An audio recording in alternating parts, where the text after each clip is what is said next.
Mga katrops, welcome back ulit kayo sa aking channel Sports React PH at ngayon na ay pag-uusapan natin ang balitang amang San Antonio Spurs na nga daw ang may pinakamalaking tsansa kay Jimmy Butler. Pag-uusapan na rin nga natin ngayon dito sa ating panibagong video ang naging laro ng Los Angeles Lakers laban sa Miami Heat.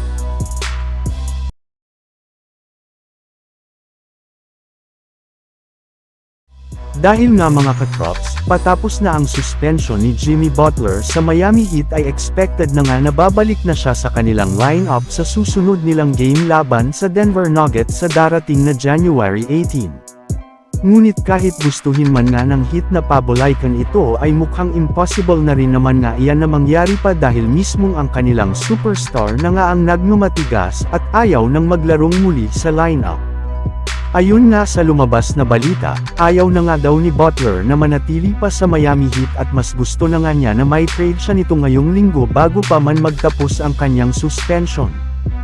Bali, may ilang mga teams na rin naman nga ang kinakausap na ng kanilang front office tungkol sa trade ni Butler ngunit isa lamang nga dito ang nanindigan ngayon sa pagkuha sa kanya. At ito nga ay ang San Antonio Spurs na desidido talaga na makipagnegosasyon sa Miami Heat.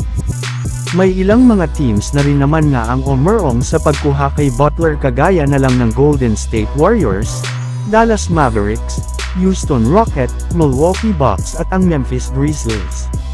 And yes, ang Spurs na lamang nga ang kasalukuyang nakikipag-usap sa Miami Heat dahil naniniwala nga ito na once na makuha nila si Butler ngayong season ay sigurado nga na magiging isa na silang instant championship contender mula sa pagiging isang average team lamang. Samantala pumunta naman tayo sa ating sunod na pag-uusapan ngayon sa naging laro ng Los Angeles Lakers laban sa Miami Heat. Bago pa man nga mga katrops, magsimula ang laro ngayong araw ng Los Angeles Lakers laban sa Miami Heat ay lumala pa nga ang pagiging underman ng kanilang team sa hindi paglalaro dito ni Dorian Finney-Smith dahil sa personal na rason. Pero sa kabila nga niyan ay nagawa pa rin nga ng Lakers na makasabay sa Miami Heat sa umpisa ng kanilang laban sa pag-arangkada ni Anthony Davis sa ilalim ng basket. Ngunit dahil nga sa paglamya muli ng kanilang depensa sa perimeter at sa ilalim ng basket na sinabayan pa ng sunod-sunod na paglamig ng shooting ng halos lahat ng kanilang mga players ay sinamantala na nga ito ng Miami Heat para makalamang ng double-digit points. Subalit hindi rin naman nga dito bastang nagpatalo ang Lakers dahil sinubukan rin naman nga nila na humabol pagdating ng second half hanggang maging matagumpay ang kanilang comeback win sa score na 117-108 sa pangunguna nina LeBron James at Anthony Davis na parehong nagtala ng 22 points, Rui Hachimura na kumana ng 23 points, Gabe Vincent at Austin Reeves na nagtala pareho ng 14 points at Max Christie na gumawa naman ng 16 points.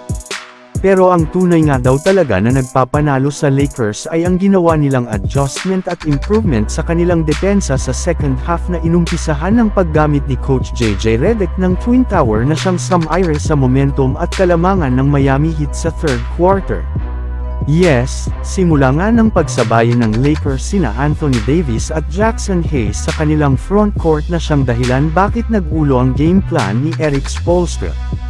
So yun lang nga mga katrops ang handog ko sa inyong storya ngayong araw. Sana nag-enjoy kayo. Please like and subscribe my YouTube channel Sports React PH para sa iba pang storya at update patungkol sa NBA. Kita-kits muli sa ating susunod na video.